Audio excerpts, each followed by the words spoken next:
تا به حال شده در مواقع خاصی یک کار رو انجام بدید که بعد با خودتون بگید که همچی کاری از من برمی اومد و من نمیدونستم، یا به خودتون بگید اصلا فکر نمی کردم از عهده این کار بر بیام، و چقدر متعجب بشید از اینکه تونستید این کار رو انجام بدید. واقعیت اینه که اکثر آدم‌ها تو موقعیت‌های بحرانی، تو موقعیت‌های خاص، یه کارهایی رو میتونن انجام بدن که حتی در باور خودشون هم نمی‌گنجه.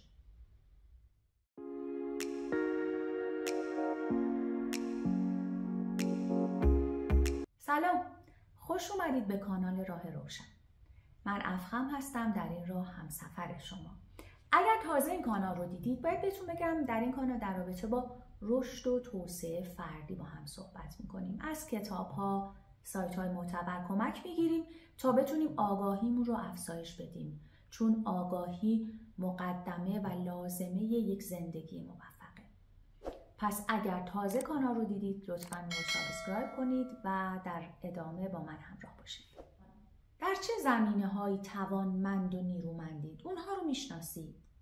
واقعیت اینه که خیلی از آدم‌ها از اون توانایی‌هایی که دارن واقعاً بیخبرن. شاید در مواقع خاص به بودن اونها پی ببرن. ولی یه خبر خوب دارم براتون، این که لازم نیست منتظر یه موقعیت ویژه و خاص باشید تا بتونید توانایی‌ها و امکاناتی که در شما وجود داره رو کشف کنید. وقتی خودتون رو بشناسید، توانایی‌های خودتون رو بهش اشراف پیدا بکنید، اون وقته که امکان حضور در رقابت‌های سالم و ارزشمند رو دارید. شاید تعجب بکنید، اما یک فضیلت‌هایی هست مثل شجاعت، مثل پشتکار، اشتیاق، صبر، انعطاف پذیری. اینها مختص آدم‌های خاص نیست. جزو توانایی‌های هر آدمی میتونه محسوب بشه، به شرط اینکه اونها رو بشناسه و بتونه تقویتشون بکنه که در مواقعی که لازمه ازشون بتونه استفاده بکنه. ببینید، هر آدمی اگر خودش رو بشناسه، اگر به توانایی‌هاش و نقاط قوتش پی ببره، میتونیم بگیم که در یک مسیر قدم گذاشته که اون مسیر خودشناسی. توی مسیر خودشناسی شما میتونید شفا پیدا بکنید، میتونید به اون توانایی‌هاتون متعهد بشید و با انجام دادنش یک احساس رضایت خوب در خودتون ایجاد بکنید و در زندگیتون موفق باشید. خیلی از افراد هستند که توی زندگیشون به یک مرحله میرسن به بی‌معنایی، ناخشنودی، یه جور احساس ناامنی و بی‌اعتمادی نسبت به دیگران، به محیط اطرافشون.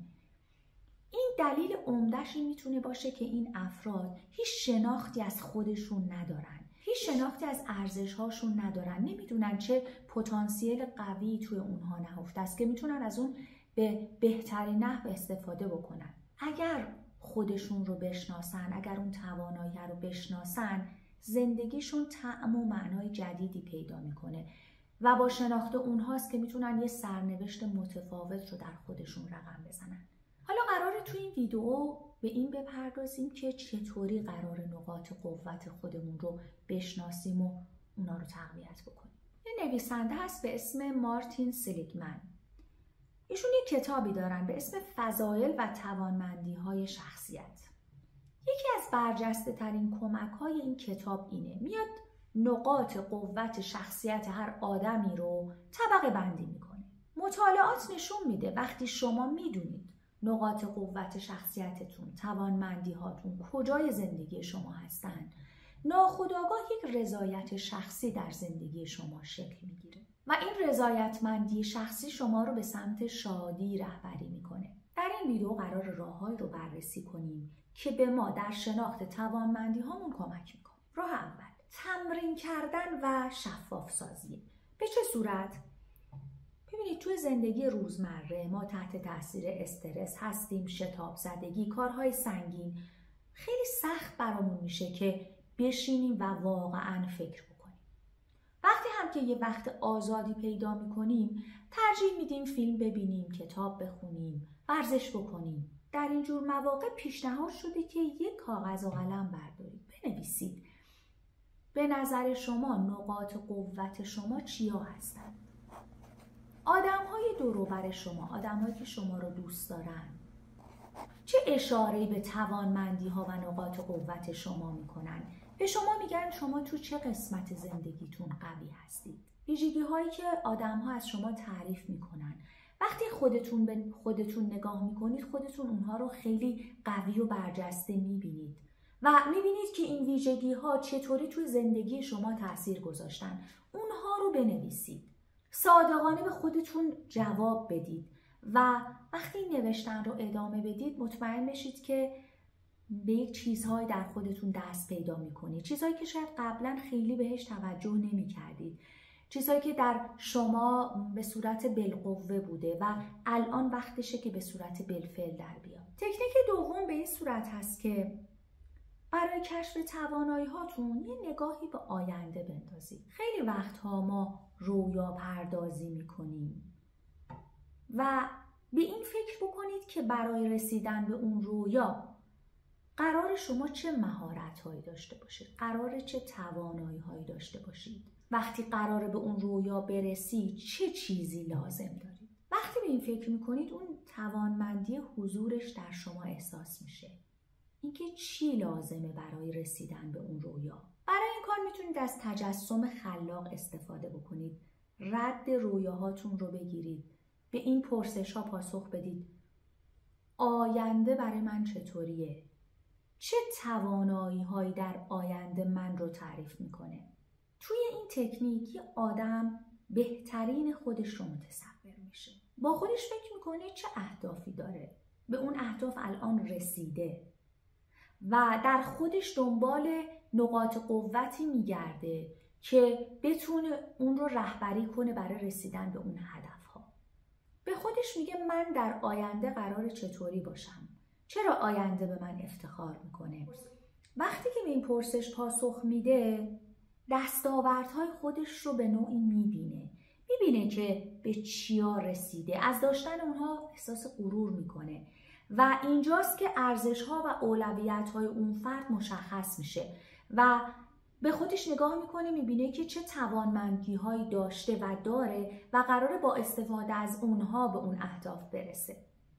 در این صورت فرد میاد روی توانایی‌ها، نقاط قوت الانش و اینکه چطوری میتونه روی اونها سرمایه گذاری بکنه کار میکنه و اونها رو توسعه میده، تقویت میکنه و روی اون ویژگی ها به نوعی تمرکز میکنه و در نتیجه اونها میتونن توی دستیابی به اهدافش اون رو کمک بکنن. مثلا فردی که فکر میکنه یکی از نقاط قوتش توانایی ارتباط گرفتن با آدم هاست، میتونه توی یک سری کلاس تمرینی شرکت کنه، توی کلاس‌های سخنرانی، توی کلاس‌های مهارت‌های ارتباطی شرکت کنه و خودش رو تقویت بکنه. تکنیک سوم، فعالیت‌های مختلف رو میتونید امتحان بکنید. به ما گفتن که یک کاری رو بگیر و دنبالش رو بگیر و پیش برو.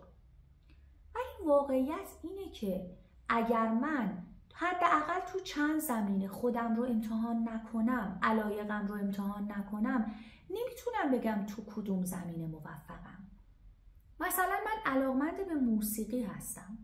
خب اگر چند تا ساز مختلف رو نرم و نبینم و امتحان نکنم، نمیتونم ببینم که به کدومشون علاقمندترم، در کدومشون میتونم موفقتر عمل بکنم.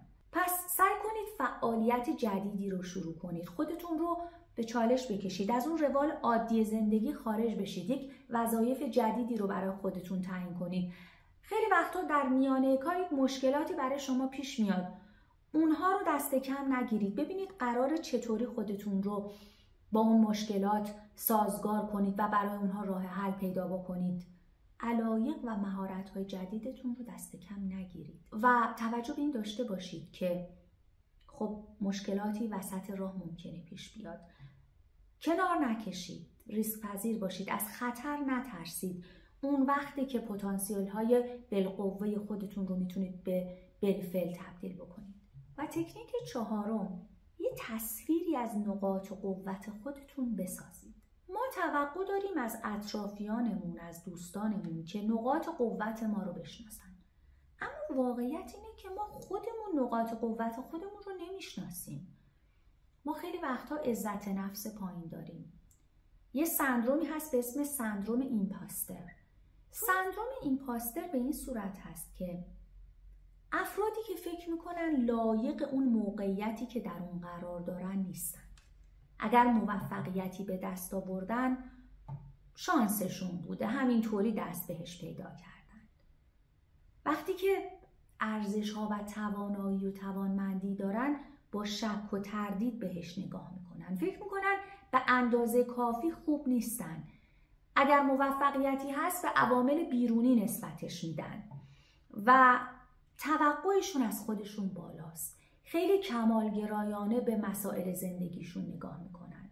اگر دچار همچین نشانه‌هایی هستید خیلی بده. اینکه شما هیچ تصوری از نقاط قوت خودتون ندارید. برای رفع این مشکل بهتره که یک خودنگاره داشته باشید. یعنی بشینید یک تصویر از خودتون درست بکنید. از اون ارزش هاتون، از اون توانمندی هاتون. این تصویر به شما کمک میکنه که در برابر قضاوت های اطرافیانتون، ارزش گذاری هاتون خودتون رو قوی بکنید. این خودنگاره باعث میشه که شما به یک پذیرش درونی از طرف خودتون برسید. و چی بهتر از این وقتی من و شما خودمون رو همینطوری که هستیم پذیرفتیم، توانایی هامون رو پذیرفتیم، اون وقتی که بقیه هم ما رو میپذیرن، به یک باور در مورد ما میرسن. وقتی این تصویر در ما ایجاد میشه میتونیم اعتماد به نفس بیشتری داشته باشیم، انگیزه بیشتری برای رسیدن به اهداف خودمون به دست بیاریم. این بیشتر شبیه ساختن یک سناریوی ایدئال از خودمونه برای توسعه و شناسایی ابعاد توانمندی های فردیمون. وقتی میایید از درون خودتون رو نگاه میکنید، با خودتون فکر میکنید سرگرمی های من چیه؟ من چه مهارت هایی دارم؟ من توی ورزش قویم، توی فعالیت های انسان دوستانه قویم، توی کارهای هنری قویم. وقتی با دوستانم هستم، با خانوادم هستم، چه نقاط قوتی دارم که اونها از اون استفاده میکنن؟ مثل مهربونی، مثل حمایت، مثل شوخ طبعی. و داشتن این توانایی ها وقتی من با مشکلاتی توی زندگیم روبرو شدم چطوری تونستن به من کمک بکنن؟ توی محل کارم همکاران وقتی میخوان از من تعریف بکنن وجود چه ویژگی در من برجسته است؟ چه نقاط قوت و مهارتی دارم در ارائه کارم و در اون سمت شغلی؟ چه اهدافی دارم در اون حرفم؟ میخوام به چی برسم؟ چه نقاط قوتی دارم که میتونه به من کمک بکنه به اون اهداف برسم؟ و تکنیک پنجم، به اون چیزی که شما رو خوشحال میکنه فکر بکنید. اون رو جدی بگیرید. وقتی خودتون رو میشناسید، وقتی قدرت درونی خودتون رو میشناسید، اون وقتی که بهش اجازه میدید شکوفا بشه، اون وقتی که اون به شما کمک میکنه به بهترین حالتون برسید. اون توانایی درونی چیزی نیست که بخواد به اجبار در شما ایجاد بشه. یه چیزیه که به صورت طبیعی هست و شما رو از بقیه متمایز میکنه. میشه گفت ساده ترین مسیری که الهام بخش شماست برای کشف نقاط قوتتون اینه که هر کاری دوست دارید انجام بدید. شما ورزشکار هستید، شاید هدف شما تلاش، رقابت سالمه یا رهبری کردن یک عده است. اگر یه فرد آرام هستید، خانواده دوستید، نقطه قوت شما ممکنه خلق و خوی خوب شما باشه، مهربونیتون باشه، آرامشی باشه که به بقیه هدیه میدید. و نکته آخر این که نقاط قوت هر آدمی میتونه آموخته بشه، با اونها رو به جلو حرکت بشه. به چه صورت؟ یک سری خصایص هر آدمی داره: کنجکاوی، سخاوت، خرد، انسانیت، هوش اجتماعی، نزاکت، پشتکار. همه اینها در هر آدمی وجود داره. توی بعضی ها یک سری خصایص کم رنگتر هستن، توی بعضی ها پر رنگتر هستن. ولی چون هدف نهایی هر آدمی رسیدن به اون خودشناسیه، وقتی در خودش تعمق کنه، فکر بکنه، میفهمه در کجا کم رنگ تره. اونها رو میتونه یاد بگیره. اون خصایصی که درش کم رنگ هست رو میتونه پرورش بده. همیشه یادتون باشه که میتونید ارزش‌های جدیدی رو یاد بگیرید. یادتون باشه که فقط کشف اون ارزش ها کافی نیست. شما باید به خودتون این فرصت رو بدید که مهارت های جدیدی رو یاد بگیرید تا به ارتقای شخصیت شما کمک بکنه. و یادتون باشه شمایید که میتونید روی خودتون سرمایه گذاری کنید و به بهترین نتیجه ها برسید. خوشحالم که تا آخر ویدیو همراه من بودید. اگر ویدیو رو دوست داشتید لطفاً اون رو لایک کنید. با دوستانتون به اشتراک بگذارید تا افراد بیشتری بتونن رو ببینن و از اون استفاده بکنن. اگر تا به حال کانال رو سابسکرایب نکردید، برای حمایت از من افتخار بدید و این کار رو انجام بدید. ممنون شما هستم و تا برنامه بعدی همتون رو به خدای بزرگ.